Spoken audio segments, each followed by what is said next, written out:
Hi all, അസ്സലാമലൈക്കും. Welcome back to Silna's kitchen. ഇന്നത്തെ recipe ഭയങ്കര വെറൈറ്റി ആയിട്ടുള്ള നല്ല ടേസ്റ്റി ആയിട്ടുള്ള ഒരു അടിപൊളി ഈവനിങ് സ്നാക്സിന്റെ റെസിപ്പിയാണ്. നല്ല സിമ്പിളാണ് ഇത് തയ്യാറാക്കി എടുക്കാനായിട്ട്. കുട്ടികൾക്കും വലിയവർക്കൊക്കെ ഒരുപാട് ഇഷ്ടാവുന്ന നല്ല അടിപൊളി ഐറ്റം ആണ്. അപ്പോൾ ഇതെങ്ങനെയാണ് തയ്യാറാക്കുന്നതെന്ന് അറിയാനായിട്ട് വീഡിയോ സ്കിപ്പ് ചെയ്യാതെ മുഴുവനായിട്ടൊന്ന് കണ്ടു നോക്കണേ. റെസിപ്പിയിലോട്ട് കിടക്കുന്നതിന് മുമ്പായി സിൽനാസ് കിച്ചൺ ചാനൽ ആദ്യമായിട്ട് കാണുന്നവരാണെങ്കിൽ പ്ലീസ് ഒന്ന് സബ്സ്ക്രൈബ് ചെയ്തേക്കണേ. ഒപ്പം തന്നെ ഈ വീഡിയോസ് നിങ്ങൾക്ക് ഇഷ്ടപ്പെടുകയാണെങ്കിൽ ഒരു ലൈക്ക് ചെയ്ത് ഷെയർ ചെയ്ത് സപ്പോർട്ട് ചെയ്യാനും മറക്കരുത്. ഇനി നമുക്ക് ഇതെങ്ങനെയാണ് തയ്യാറാക്കുന്നതെന്ന് നോക്കാം. ഇതിനായി ആദ്യം തന്നെ 3 ഉരുളക്കിഴങ്ങ് തൊലിയൊക്കെ കളഞ്ഞതിന് ശേഷം നല്ലപോലെ കഴുകി എടുത്തിട്ടുണ്ട്. ചെറിയ ഉരുളക്കിഴങ്ങാണ് ഞാനിവിടെ എടുത്തിട്ടുള്ളത്. ഇനി ഇതുപോലെ നല്ല വട്ടത്തിൽ നൈസായിട്ടൊന്ന് കട്ട് ചെയ്തിട്ട് എടുക്കണം. ഞാനിവിടെ 2 ഉരുളക്കിഴങ്ങ് ഇതേപോലെ കട്ട് ചെയ്തെടുത്തിട്ടുണ്ട്. ഇത്രയും തന്നെ മതിയാവും. ഒരെണ്ണം ഞാൻ മാറ്റി വയ്ക്കുകയാണ്. ചെറുതായതുകൊണ്ടാണ് 2 വേണ്ടി വന്നത്. വലുതാണെന്നുണ്ടെങ്കിൽ ഒരെണ്ണം മതിയാവും. ഇനി ഇത് കട്ട് ചെയ്തെടുത്തതെല്ലാം ഒരു പാത്രത്തിലേക്ക് മാറ്റുന്നുണ്ട്. ഇനി നമുക്ക് ഈ ഒരു കിഴങ്ങിന് ആവശ്യമായിട്ടുള്ള ഉപ്പിട്ട് കൊടുക്കാം. പിന്നെ വേണ്ടത് ഇതിലേക്ക് എരിവിന് ആവശ്യമായിട്ടുള്ള മുളക് പൊടിയാണ്. ഒരു 1/4 സ്പൂൺ അളവിലാണ് ഇട്ട് കൊടുക്കുന്നത്. അത് ഓരോരുത്തർക്കും എരിവിനനുസരിച്ചിട്ട് ഇട്ട് കൊടുക്കാവുന്നതാണ്. ഇനി ഇത് ഉരുളക്കിഴങ്ങിൽ നന്നായിട്ടൊന്ന് തേച്ച് പിടിപ്പിക്കാം. മറ്റു പൊടികൾ എന്തെങ്കിലും ഇട്ട് കൊടുക്കണമെന്നുള്ളവർക്ക് ഇട്ട് കൊടുക്കാവുന്നതാണ്. ഞാനിപ്പോൾ ഇവിടെ മുളക് പൊടിയും ഈ ഒരു ഉപ്പും മാത്രം തന്നെ ഇട്ട് കൊടുക്കുന്നുള്ളൂ. ഇത്രയും തന്നെ നല്ല ടേസ്റ്റ് ഉണ്ട്. ഈ ഒരു ഉപ്പും മുളക് പൊടിയും ഇതിൽ പിടിച്ചു വരാനായിട്ട് ഒരു 5 മിനിറ്റ് ഇതൊന്ന് മാറ്റി വെച്ചേക്കാം. അടുത്തതായി ഒരു ബൗൾ എടുത്തിട്ടുണ്ട്. ഇതിലേക്കൊരു 5 കോഴിമുട്ട പൊട്ടിച്ചൊഴിച്ചു കൊടുക്കുന്നുണ്ട്. ഫ്രിഡ്ജിൽ വെച്ചിരുന്ന മുട്ടയാണെന്നുണ്ടെങ്കിൽ ആ ഒരു തണുപ്പോട് കൂടി ഒഴിച്ചു കൊടുക്കരുത്. 5-10 മിനിറ്റ് നേരം പുറത്തെടുത്ത് വെച്ചതിന് ശേഷം അതിന്റെ തണുപ്പൊക്കെ വിട്ടിട്ട് വേണം ഇതിലേക്ക് പൊട്ടിച്ചൊഴിച്ചു കൊടുക്കാനായിട്ട്. എങ്കിലേ നല്ല പെർഫെക്റ്റ് ആയിട്ട് കിട്ടുള്ളൂ. ഇനി ഇതിലേക്ക് ആവശ്യത്തിനുള്ള ഉപ്പിട്ട് കൊടുക്കാം. ഇനി ഒരു വിസ്ക് വെച്ചിട്ട് നന്നായിട്ട് ഇളക്കി എടുക്കുന്നുണ്ട്. എളുപ്പത്തിന് വേണ്ടിയിട്ട് മിക്സിയുടെ ജാറിലിട്ടിട്ട് അടിച്ചെടുക്കരുത്. അപ്പോൾ ഇതിന്റെ പരുവം തെറ്റും. ഇതുപോലെ വിസ്ക് വെച്ചിട്ടോ അല്ലാന്നുണ്ടെങ്കിൽ ഫോർക്ക് സ്പൂൺ വെച്ചിട്ടോ തന്നെ ഇത് നന്നായിട്ട് അടിച്ചെടുക്കാവുന്നതാണ്. അടുത്തതായി ഇതിലേക്ക് പ്ലെയിൻ ആയിട്ടുള്ള യോഗട്ടാണ് എടുത്തിട്ടുള്ളത്. അത് മുഴുവനായിട്ടും ഇതിലേക്ക് ഇട്ട് കൊടുക്കുന്നുണ്ട്. 200 ഗ്രാമിന്റെ ആണ് എടുത്തിട്ടുള്ളത്. അത് മുഴുവനായിട്ടും ഇതിലേക്ക് ഒഴിച്ചു കൊടുക്കാം. ഇത് സ്കിപ്പ് ചെയ്യരുത്. നല്ല ടേസ്റ്റ് ആണ് ഈ ഒരു രീതിയിൽ ചെയ്തെടുക്കുമ്പോൾ.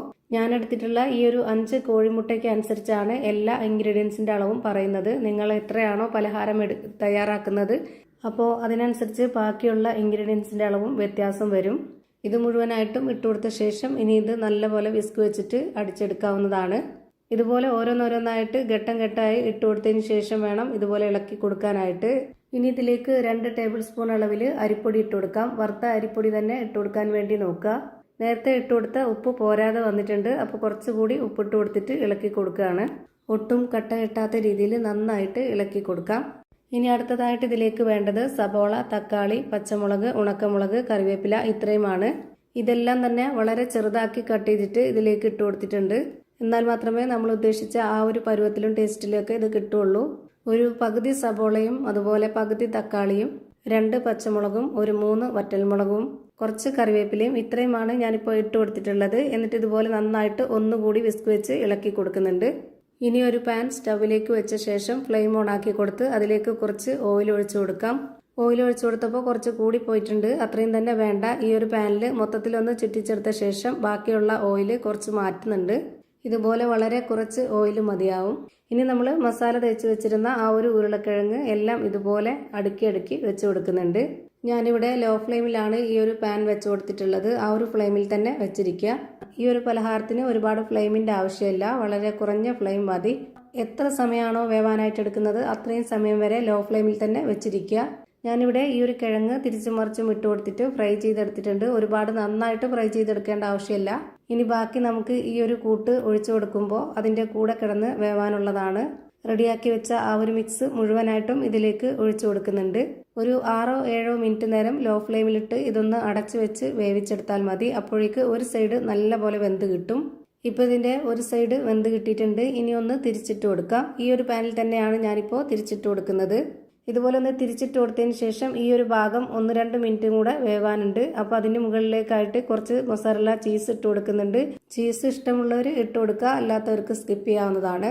പക്ഷേങ്കിൽ ഇതിന്റെ ഒരു പ്രത്യേക ടേസ്റ്റും ഒരു വെറൈറ്റി എന്ന് പറയുന്നത് ഈ യോഗട്ടും ഈ ഒരു ചീസൊക്കെ വരുന്നതാണ്. ഭയങ്കര സിമ്പിളായിട്ട് പെട്ടെന്നൊരു ഗസ്റ്റ് ഒക്കെ വരുന്ന സമയത്ത് നമുക്ക് തയ്യാറാക്കി കൊടുക്കാൻ പറ്റുന്ന ഒരു അടിപൊളി ഐറ്റം ആണ്. കുട്ടികൾക്കൊക്കെ ഒരുപാട് ഇഷ്ടാവുന്ന ഒരു ഐറ്റം ആണ്.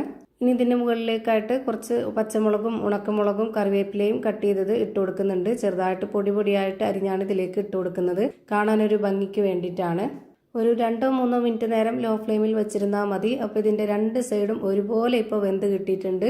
ഇനി നമുക്കിത് ചൂടോട് കൂടിയോ ചൂടാറിയോ എങ്ങനെ വേണമെങ്കിലും കഴിക്കാവുന്നതാണ്. നല്ല ടേസ്റ്റി ആയിട്ടുള്ള ഒരു അടിപൊളി പലഹാരമാണ്. നമുക്ക് ഇഷ്ടമുള്ള ഏത് ഷേപ്പിൽ വേണമെങ്കിലും കട്ട് ചെയ്തെടുത്ത് കഴിക്കാവുന്നതാണ്. ഭയങ്കര സോഫ്റ്റ് ആയിട്ടുള്ള പഞ്ഞ് പോലെ ഒരു അടിപൊളി പലഹാരമാണ്. ഞാനിപ്പോൾ ഇവിടെ കട്ട് ചെയ്തെടുത്ത് കാണിക്കുന്നുണ്ട്. അതുപോലെ തന്നെ അതിൻ്റെ അകം എങ്ങനെയാണ് ഇരിക്കുന്നതെന്ന് അറിയാനായിട്ട് ഇതൊന്ന് പൊട്ടിച്ചും കാണിക്കുന്നുണ്ട്. അപ്പോൾ ഇത്രയേ ഉള്ളൂ ഇന്നത്തെ വീഡിയോ ഇഷ്ടമായാൽ ലൈക്ക് ചെയ്യാനും കമൻറ്റ് ചെയ്യാനും ഷെയർ ചെയ്യാനും മറക്കരുത്. അതുപോലെ തന്നെ ഞാനിടുന്ന പുതിയ വീഡിയോസ് നോട്ടിഫിക്കേഷനായിട്ട് കിട്ടുന്നതിന് വേണ്ടി സബ്സ്ക്രൈബ് ചെയ്ത് ബെല്ലൈക്കൺ അമർത്തി അതിൽ ഓൾ എന്ന ഓപ്ഷൻ എനേബിൾ ചെയ്ത് കൊടുക്കാനും മറക്കരുത്. പുതിയൊരു വീഡിയോയുമായി വീണ്ടും വരും. Thank you for watching.